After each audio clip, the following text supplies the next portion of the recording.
ਜਿਹੜੀ GST compensation Punjab ਦੀ ਬੰਦ ਕੀਤੀ ਗਈ ਹੈ, ਇਹ ਪੰਜਾਬ ਦੀ ਆਰਥਿਕਤਾ ਦੇ ਲਈ ਕਿੰਨੀ ਵੱਡੀ ਸੱਟ ਹੈ। ਜਦੋਂ ਅਸੀਂ ਬਜਟ ਦੇ ਵਿੱਚ ਵੱਡੇ ਵਾਅਦੇ ਕਰਦੇ ਹਾਂ ਤੇ ਸਾਨੂੰ ਨਾਲ ਦੀ ਨਾਲ ਇਹ ਵੀ ਪਤਾ ਹੈ ਕਿ ਪੰਜਾਬ ਤੇ ਕਰਜ਼ਾ ਕਿੰਨਾ ਹੈ, ਪੰਜਾਬ ਡੁੱਬਿਆ ਪਿਆ ਕਰਜ਼ੇ 'ਚ। ਪੰਜਾਬ ਨੂੰ ਕਿਹੜੇ ਖੇਤਰ 'ਚੋਂ ਘਾਟਾ ਪੈ ਰਿਹਾ ਸੀ ਜਿਹੜਾ ਉਹ 14-15 ਹਜ਼ਾਰ ਕਰੋੜ ਕੇਂਦਰ ਦੇ ਕੇ ਪੂਰਾ ਕਰਨ ਦੀ ਕੋਸ਼ਿਸ਼ ਕਰ ਰਿਹਾ ਸੀ।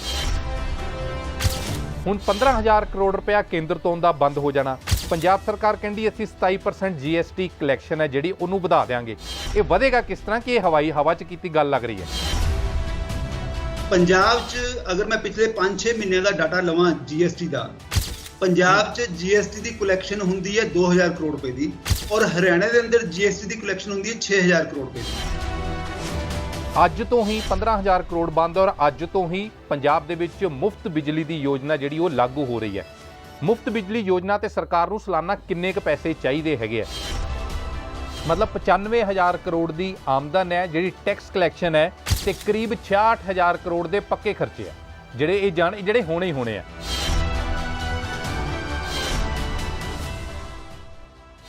ਪੰਜਾਬ ਦੇ ਸਿਰ ਕਰੀਬਨ ਪੌਣੇ 3 ਲੱਖ ਕਰੋੜ ਦਾ ਕਰਜ਼ਾ ਹੈ। ਸਰਕਾਰਾਂ ਨੇ ਬਜਟ ਦੇ ਵਿੱਚ ਵੱਡੇ ਵੱਡੇ ਵਾਅਦੇ ਕਰ ਦਿੱਤੇ। ਇਸ ਸਭ ਦੇ ਵਿੱਚ 15 ਹਜ਼ਾਰ ਕਰੋੜ ਜੋ ਕੇਂਦਰ ਸਰਕਾਰ ਵੱਲੋਂ GST ਦੇ ਮੁਆਵਜ਼ੇ ਵਜੋਂ ਸੂਬੇ ਨੂੰ ਮਿਲਦਾ ਸੀ, ਉਹ ਬੰਦ ਹੋਣ ਤੋਂ ਬਾਅਦ ਉਹ ਵੱਡੇ ਵਾਅਦੇ ਕਿਸ ਤਰ੍ਹਾਂ ਦੇ ਨਾਲ ਪੂਰੇ ਹੋਣਗੇ? ਕਿ ਉਹ ਸਿਰਫ ਕਾਗਜ਼ੀ ਗੱਲਾਂ ਬਣ ਕੇ ਰਹਿ ਜਾਣਗੀਆਂ? ਪੰਜਾਬ ਇਹ 15 ਹਜ਼ਾਰ ਕਰੋੜ ਦਾ ਘਾਟਾ ਪੂਰਾ ਕਿਵੇਂ ਕਰੇਗਾ?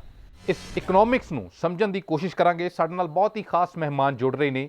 ਸਾਡੇ ਨਾਲ ਨੇ CMA ਅਨਿਲ ਸ਼ਰਮਾ। ਅਨਿਲ ਸ਼ਰਮਾ ਹੁਣੀ ਜਿਸ ਸਮੇਂ, ਬਹੁਤ ਸਵਾਗਤ ਹੈ ਸ਼ਰਮਾ ਜੀ, ਮੈਂ ਤੁਹਾਡਾ ਤਾਰੁਫ ਕਰਵਾਉਣਾ। ਜਿਸ ਸਮੇਂ ਦੇਸ਼ ਦੇ ਵਿੱਚ GST ਲਾਗੂ ਕੀਤੀ ਗਈ, ਬਹੁਤ ਸਾਰੇ ਬਿਊਰੋਕਰੈਟਸ ਜਿਹਦੇ ਵੱਡੇ ਦੇਸ਼ ਭਰ ਦੇ ਵੱਡੇ IAS ਅਫਸਰ ਸੀ, ਉਹ ਵੀ ਸਮਝ ਨਹੀਂ ਪਾਏ ਕਿ ਐਡਾ GST ਇੰਨਾ ਗੁੰਝਲਦਾਰ ਸਬਜੈਕਟ ਹੈਗਾ, ਇਸ ਨੂੰ ਸਮਝਿਆ ਕਿਸ ਤਰ੍ਹਾਂ ਜਾਵੇ ਔਰ ਲਾਗੂ ਬਾਅਦ ਵਿੱਚ ਕਿਸ ਤਰ੍ਹਾਂ ਜ਼ਮੀਨੀ ਪੱਧਰ ਤੇ ਕਰਵਾਇਆ ਜਾਵੇ। ਉਸ ਸਮੇਂ ਇੱਕ ਮਿਸ਼ਨ ਕਰਮਯੋਗੀ ਬਣਾਇਆ ਕੇਂਦਰ ਸਰਕਾਰ ਨੇ। ਇੱਕ ਕਮੇਟੀ ਸੀਗੀ ਜਿਨ੍ਹਾਂ ਨੇ ਦੇਸ਼ ਭਰ ਦੇ ਬਿਊਰੋਕਰੈਟਸ ਨੂੰ ਵੱਖ-ਵੱਖ ਖੇਤਰ ਦੇ ਵਿੱਚ ਜਾ ਕੇ ਦੱਸਿਆ ਕਿ GST ਕੀ ਹੈਗੀ ਹੈ, ਕਿਸ ਤਰ੍ਹਾਂ ਦੇ ਨਾਲ ਡਿਜ਼ਾਈਨ ਕੀਤੀ ਗਈ ਹੈ ਔਰ ਦੇਸ਼ ਭਰ ਦੇ ਵਿੱਚ ਇਸ ਨੂੰ ਕਿਵੇਂ ਲਾਗੂ ਕੀਤਾ ਜਾਏਗਾ। ਅਨਿਲ ਸ਼ਰਮਾ ਉਸ ਟੀਮ ਦਾ ਹਿੱਸਾ ਰਹੇ ਨੇ। ਸਭ ਤੋਂ ਪਹਿਲਾਂ ਇਹ ਦੱਸੋ ਸ਼ਰਮਾ ਜੀ ਕਿ ਇਹ 15 ਹਜ਼ਾਰ ਕਰੋੜ ਜਿਹੜੀ GST ਕੰਪਨਸੇਸ਼ਨ ਪੰਜਾਬ ਦੀ ਬੰਦ ਕੀਤੀ ਗਈ ਹੈ, ਇਹ ਪੰਜਾਬ ਦੀ ਆਰਥਿਕਤਾ ਦੇ ਲਈ ਕਿੰਨੀ ਵੱਡੀ ਸੱਟ ਹੈ। ਜਦੋਂ ਅਸੀਂ ਬਜਟ ਦੇ ਵਿੱਚ ਵੱਡੇ ਵਾਅਦੇ ਕਰਦੇ ਹਾਂ ਤੇ ਸਾਨੂੰ ਨਾਲ ਦੀ ਨਾਲ ਇਹ ਵੀ ਪਤਾ ਹੈ ਕਿ ਪੰਜਾਬ ਤੇ ਕਰਜ਼ਾ ਕਿੰਨਾ ਹੈ, ਪੰਜਾਬ ਡੁੱਬਿਆ ਪਿਆ ਕਰਜ਼ੇ 'ਚ। ਦੇਖੋ, ਜਿਸ ਤਰ੍ਹਾਂ ਦਾ GST ਦਾ ਸਾਂਚਾ ਦੇਸ਼ ਵਾਸਤੇ ਤਿਆਰ ਕੀਤਾ ਜਾ ਰਿਹਾ ਸੀਗਾ, ਸਟੇਟਾਂ ਨੂੰ ਇੱਕ ਉਮੀਦ ਕਹਿ ਲਓ ਜਾਂ ਇੱਕ ਡਰ ਸੀਗਾ ਕਿ ਵੀ ਸਾਨੂੰ ਨੁਕਸਾਨ ਹੋਏਗਾ। ਖੈਰ, ਉਸ ਨੁਕਸਾਨ ਨੂੰ ਅਲਟੀਮੇਟਲੀ ਸੈਂਟਰ ਗਵਰਨਮੈਂਟ ਵੱਲੋਂ ਇੱਕ ਗਾਰੰਟੀ ਦਿੱਤੀ ਗਈ ਕਿ ਜੇ ਤੁਹਾਨੂੰ ਕੋਈ ਨੁਕਸਾਨ ਹੁੰਦਾ ਹੋਇਆ ਤਾਂ ਸੈਂਟਰ ਗਵਰਨਮੈਂਟ ਉਸ ਦਾ ਬੰਦੋਬਸਤ ਕਰੇਗੀ ਔਰ ਉਹ ਬੰਦੋਬਸਤ ਦੇ ਤਹਿਤ ਜੇ ਕੋਈ ਸਟੇਟ ਨੂੰ GST ਦੇ ਆਉਣ ਤੋਂ ਬਾਅਦ ਰੈਵਨਿਊ ਦਾ ਲਾਸ ਹੋਏਗਾ ਤਾਂ ਉਹ ਰੈਵਨਿਊ ਦਾ ਲਾਸ ਜਿਹੜਾ ਉਹ ਸੈਂਟਰ ਗਵਰਨਮੈਂਟ ਵੱਲੋਂ ਕੰਪਨਸੇਟ ਕੀਤਾ ਜਾਏਗਾ। ਨਾਲ ਦੀ ਨਾਲ ਉਹਦੇ ਵਾਸਤੇ ਇਹ ਵੀ ਇੱਕ ਗਰੰਟੀ, ਇੱਕ ਕੰਡੀਸ਼ਨ ਰੱਖੀ ਗਈ ਕਿ ਉਹ ਜਿਹੜੀ ਕੰਪਨਸੇਸ਼ਨ ਮਿਲੇਗੀ ਸਟੇਟਾਂ ਨੂੰ, ਸਾਰੇ ਸਟੇਟਾਂ ਨੂੰ ਇਨਕਲੂਡਿੰਗ ਯੂਨੀਅਨ ਟੈਰੀਟਰੀਜ਼ ਨੂੰ, ਉਹ ਜਿਹੜੀ ਕੰਪਨਸੇਸ਼ਨ ਹੋਏਗੀ ਉਹ 5 ਸਾਲ ਤੱਕ ਹੋਏਗੀ। ਯਾਨੀ ਕਿ 1 ਜੁਲਾਈ 2017 ਤੋਂ GST ਆਇਆ ਤੇ 30 ਜੂਨ 2022 ਤੱਕ ਸੈਂਟਰ ਗਵਰਨਮੈਂਟ ਨੇ ਗਰੰਟੀ ਲਿੱਤੀ ਕਿ ਅਸੀਂ ਤੁਹਾਨੂੰ ਇਹਦੇ ਤੇ ਕੰਪਨਸੇਟ ਕਰਾਂਗੇ ਅਗਰ ਤੁਹਾਨੂੰ ਨੁਕਸਾਨ ਹੋਏਗਾ। ਹੁਣ ਉਸ ਟਾਈਮ ਤੇ ਇਹ ਵੀ ਮੁੱਦਾ ਡਿਸਕਸ ਹੋਇਆ ਕਿ ਜੇ ਸੈਂਟਰ ਗਵਰਨਮੈਂਟ ਕੰਪਨਸੇਟ ਕਰੇਗੀ ਤਾਂ ਸੈਂਟਰ ਗਵਰਨਮੈਂਟ ਉਹ ਪੈਸਾ ਕਿੱਥੋਂ ਲੈ ਕੇ ਆਏਗੀ? ਕਿ ਆਫਟਰ ਸੈਂਟਰ ਗਵਰਨਮੈਂਟ ਕੋਲ ਵੀ ਤਾਂ ਟੈਕਸ ਹੀ ਆਣੇ ਨਾ, ਕੋਈ ਇਨਕਮ ਟੈਕਸ ਆਏਗਾ, ਕੋਈ ਐਕਸਾਈਜ਼ ਆਏਗੀ, ਕੋਈ ਕਸਟਮ ਆਏਗਾ ਜਾਂ GST ਆਏਗਾ, ਤੇ ਸੈਂਟਰ ਗਵਰਨਮੈਂਟ ਕੋਲ ਪੈਸਾ ਕਿੱਥੋਂ ਆਏਗਾ ਅਗਰ ਸਟੇਟਾਂ ਨੂੰ ਨੁਕਸਾਨ ਹੋਇਆ? ਕਿਉਂਕਿ ਨੁਕਸਾਨ ਸਾਰੇ ਸਟੇਟਾਂ ਨੂੰ ਹੋਣ ਦਾ ਡਰ ਸੀਗਾ ਤੇ ਅਮਾਉਂਟ ਵੀ ਪਤਾ ਨਹੀਂ ਸੀ ਕਿੰਨਾ ਕੁ ਨੁਕਸਾਨ ਹੋਏਗਾ। ਤੇ ਉਸ ਚੀਜ਼ ਨੂੰ ਵੀ ਡੀਲ ਕਰਨ ਵਾਸਤੇ ਸੈਂਟਰ ਗਵਰਨਮੈਂਟ ਤੇ ਸਟੇਟਾਂ ਨੇ ਮਿਲ ਕੇ ਇੱਕ ਰਾਹ ਕੱਢਿਆ ਕਿ ਅਸੀਂ ਇੱਕ ਕੰਪਨਸੇਸ਼ਨ ਸੈਸ ਲਗਾਵਾਂਗੇ GST ਦੇ ਅੰਦਰ। ਉਹਦਾ ਇੱਕ ਐਕਟ ਬਣਾ ਦਿੱਤਾ ਗਿਆ, GST ਕੰਪਨਸੇਸ਼ਨ ਸਟੇਟ ਐਕਟ। ਉਸ ਐਕਟ ਦੇ ਤਹਿਤ ਇੱਕ ਸੈਸ ਲਗਾਇਆ ਗਿਆ ਕੁਝ ਆਈਟਮਾਂ ਉੱਤੇ, ਜਿਵੇਂ ਕਾਰਾਂ ਦੇ ਉੱਤੇ ਸੈਸ ਲੱਗ ਗਿਆ, ਬੀੜੀ ਦੇ ਉੱਤੇ, ਸਿਗਰਟ ਦੇ ਉੱਤੇ, ਇਹੋ ਜਿਹੇ ਕੁਝ ਆਈਟਮਾਂ ਦੇ ਉੱਤੇ ਉਹਨਾਂ ਨੇ ਸੈਸ ਲਗਾਤਾ। ਕਿਸੇ ਤੇ 15% ਲਗਾਇਆ, ਕਿਸੇ ਤੇ 20% ਲਗਾਇਆ, ਕੁਝ ਆਈਟਮਾਂ ਤੇ 200% ਵੀ ਹੈ, 290% ਵੀ ਹੈ ਸੈਸ ਜਿਹੜਾ ਸੀ। ਉਹ ਜਿਹੜਾ ਸੈਸ ਹੈ ਉਹ ਇੱਕ ਫੰਡ 'ਚ ਇਕੱਠਾ ਕੀਤਾ ਗਿਆ ਤੇ ਜਿਵੇਂ ਜਿਵੇਂ ਸਟੇਟਾਂ ਨੇ GST ਆਉਣ ਤੋਂ ਬਾਅਦ 16, 17, 17, 18, 18, 19, 19, 20 'ਚ ਜਿਵੇਂ ਜਿਵੇਂ ਸਟੇਟਾਂ ਨੇ ਰਿਪੋਰਟ ਕੀਤਾ ਸੈਂਟਰ ਗਵਰਨਮੈਂਟ ਨੂੰ ਕਿ ਇਸ ਸਾਲ ਸਾਡਾ ਇੰਨਾ ਨੁਕਸਾਨ ਹੋਇਆ ਹੈ because of GST, centre government ਨੇ ਉਨਾ ਪੈਸਾ ਉਹਨਾਂ ਸਟੇਟਾਂ ਨੂੰ ਰਿਲੀਜ਼ ਕੀਤਾ। ਤੇ ਉਸ ਟ੍ਰੈਂਡ ਦੇ ਵਿੱਚ ਅਗਰ ਆਪਾਂ ਪਿਛਲੇ 5 ਸਾਲਾਂ 'ਚ ਦੇਖੀਏ ਤੇ ਔਨ ਐਨ ਐਵਰੇਜ ਪੰਜਾਬ ਨੂੰ ਹਰ ਸਾਲ ਸਮਝੋ 14,000 15,000 13,000 ਕਰੋੜ ਦਾ ਨੁਕਸਾਨ ਹੋ ਰਿਹਾ ਸੀਗਾ ਤੇ ਉਹ ਇਸ ਸਾਲ ਵੀ ਯਾਨੀ 22-23 ਦੇ ਅੰਦਰ ਵੀ ਉਨਾ ਕੀ ਨੁਕਸਾਨ ਹੋਣ ਦੀ ਉਮੀਦ ਹੈ ਪੰਜਾਬ ਸਰਕਾਰ ਨੂੰ। ਤੇ ਕਿਉਂਕਿ ਉਹ 30 ਜੂਨ 2022 ਨੂੰ ਕੰਪਨਸੇਸ਼ਨ ਸੈਕਟਰ ਵਾਲਾ ਜੋ ਕੰਪਨਸੇਸ਼ਨ ਸੀ ਉਹ ਖਤਮ ਹੋ ਗਿਆ। ਹੁਣ ਅੱਜ ਤੋਂ ਜਿਹੜਾ ਪੰਜਾਬ ਰੈਵਨਿਊ ਇਕੱਠਾ ਕਰੇਗਾ ਉਹਦੇ 'ਚ ਅਗਰ ਪੰਜਾਬ ਨੂੰ ਜੀਐਸਟੀ ਦੇ ਅੰਦਰ ਕੋਈ ਵੀ ਨੁਕਸਾਨ ਹੁੰਦਾ ਜਿਹੜਾ ਕਿ ਇਹਨਾਂ ਦਾ ਐਸਟੀਮੇਟ 14-15,000 ਕਰੋੜ ਦਾ ਹੈ, ਉਹ ਕੰਪਨਸੇਸ਼ਨ ਸਟੇਟ ਗਵਰਨਮੈਂਟ ਨੂੰ ਸੈਂਟਰ ਗਵਰਨਮੈਂਟ ਤੋਂ ਨਹੀਂ ਮਿਲੇਗਾ। ਕਿਉਂਕਿ ਜਿਹੜੀ ਜੀਐਸਟੀ ਕਾਉਂਸਲ ਦੀ ਮੀਟਿੰਗ ਹੁਣੀ ਕੱਲ ਪਰਸੋਂ ਮੀਟਿੰਗ ਖਤਮ ਹੋਈ ਹੈ ਚੰਡੀਗੜ੍ਹ ਦੇ ਅੰਦਰ, ਉਹਦੇ 'ਚ ਸੀਤਾਰਮਨ ਮੈਡਮ ਨੇ ਕਿਹਾ ਹੈ ਫਾਈਨਾਂਸ ਮਿਨਿਸਟਰ ਨੇ ਕਿ ਇਸ ਮੁੱਦੇ ਤੇ ਡਿਸਕਸ਼ਨ ਹੋਈ, ਬਟ ਫਿਲਹਾਲ ਅਸੀਂ ਇਹਦੇ ਤੇ ਕੋਈ ਵੀ ਕੰਪਨਸੇਸ਼ਨ ਸਟੇਟਾਂ ਨੂੰ ਨਹੀਂ ਕਰ ਰਹੇ ਕਿਉਂਕਿ 30 ਜੂਨ ਤੱਕ ਸੀਗਾ।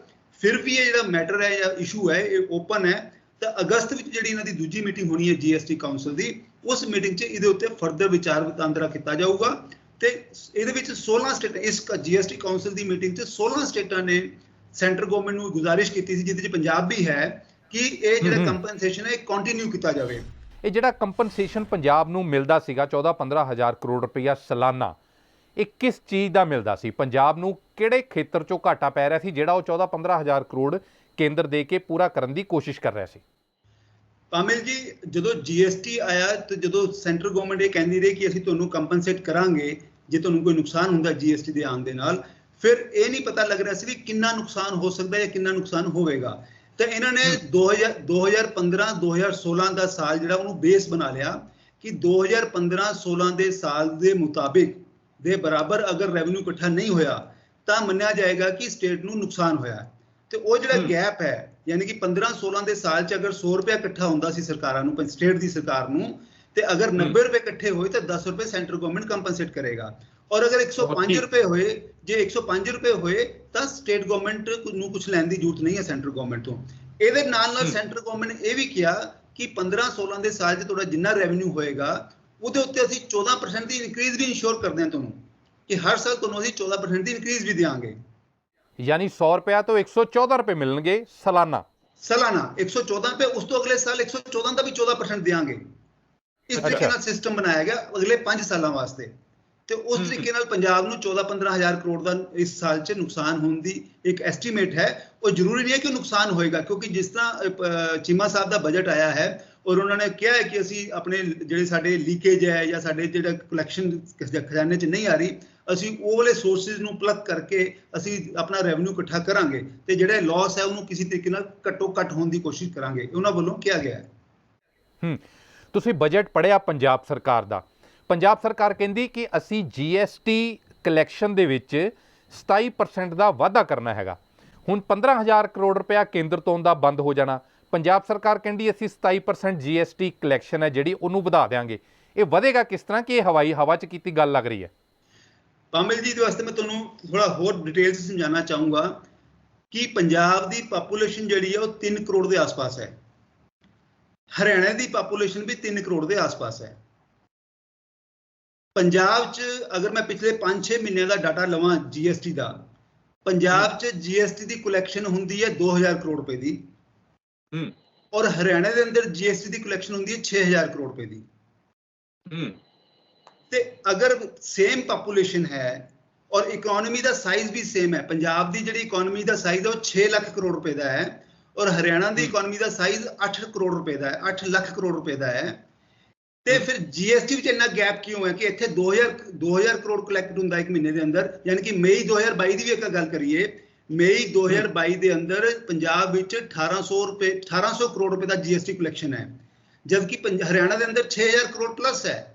ਤੇ ਇਹਦਾ ਮਤਲਬ ਸਿਸਟਮ 'ਚ ਕਿਤੇ ਨਾ ਕਿਤੇ ਤਾਂ ਕੋਈ ਬਹੁਤ ਵੱਡਾ ਗੈਪ ਹੈ, ਕੋਈ ਨਾ ਕੋਈ ਲੀਕੇਜ ਹੈ ਜਾਂ ਕੋਈ ਰੈਵਨਿਊ ਸਟੇਟ ਗਵਰਨਮੈਂਟ ਨੂੰ ਕਿਉਂ ਨਹੀਂ ਮਿਲ ਰਿਹਾ, ਕਿਤੇ ਚੋਰੀ ਹੋ ਰਹੀ ਹੈ ਜਾਂ ਕੋਈ ਬਹੁਤ ਵੱਡੇ ਪੱਧਰ ਤੇ ਕੋਈ ਐਸੀ ਗੱਲਬਾਤ ਹੋ ਰਹੀ ਹੈ ਕਿ ਸਾਡਾ ਸਿਸਟਮ ਪ੍ਰੋਪਰ ਨਹੀਂ ਹੈ ਕਿ ਹਰਿਆਣਾ 6000 ਕਰੋੜ ਕਲੈਕਟ ਕਰ ਰਿਹਾ ਹੈ ਔਰ ਪੰਜਾਬ ਸਿਰਫ 2000 ਕਰੋੜ ਕਲੈਕਟ ਕਰ ਰਿਹਾ ਹੈ। ਤੇ ਇਸ ਕਰਕੇ ਇਹਦਾ ਇਹ ਕਾਰਨ ਤੇ ਨਹੀਂ ਕਿ ਜਿਹੜਾ ਫਾਈਨੈਂਸ ਮਿਨਿਸਟਰ ਨੇ ਹਰਪਾਲ ਚੀਮਾ ਨੇ ਕਿਹਾ ਕਿ ਅਸੀਂ ਜਿਹੜੀ ਉਹ ਹੈਗੀ ਹੈ ਟੈਕਸ ਇੰਟੈਲੀਜੈਂਸ ਯੂਨਿਟ ਬਣਾਉਣੀ ਹੈ, ਇਹੀ ਲੀਕੇਜ ਰੋਕਣ ਲਈ ਹੋ ਸਕਦੀ ਹੈ? ਫਿਰ ਤੁਸੀਂ ਬਿਲਕੁਲ ਠੀਕ ਕਹਿ ਰਹੇ ਹੋ। ਜਿਹੜੀ ਉਹਨਾਂ ਨੇ ਇੰਟੈਲੀਜੈਂਟ ਯੂਨਿਟ ਬਣਾਉਣ ਦੀ ਗੱਲ ਕੀਤੀ ਹੈ ਬਜਟ ਦੇ ਅੰਦਰ, ਉਹ ਉਸੇ ਨਾਲ ਲਿੰਕ ਹੁੰਦੀ ਹੈ ਕਿ ਪੰਜਾਬ ਦੇ ਵਿੱਚੋਂ ਰੈਵਨਿਊ ਜਾ ਕਿੱਥੇ ਰਿਹਾ ਹੈ। ਜਿਹੜਾ 15,000 ਕਰੋੜ ਬੰਦ ਹੁੰਦਾ, ਅੱਜ ਤੋਂ ਹੀ 15,000 ਕਰੋੜ ਬੰਦ ਔਰ ਅੱਜ ਤੋਂ ਹੀ ਪੰਜਾਬ ਦੇ ਵਿੱਚ ਮੁਫਤ ਬਿਜਲੀ ਦੀ ਯੋਜਨਾ ਜਿਹੜੀ ਉਹ ਲਾਗੂ ਹੋ ਰਹੀ ਹੈ।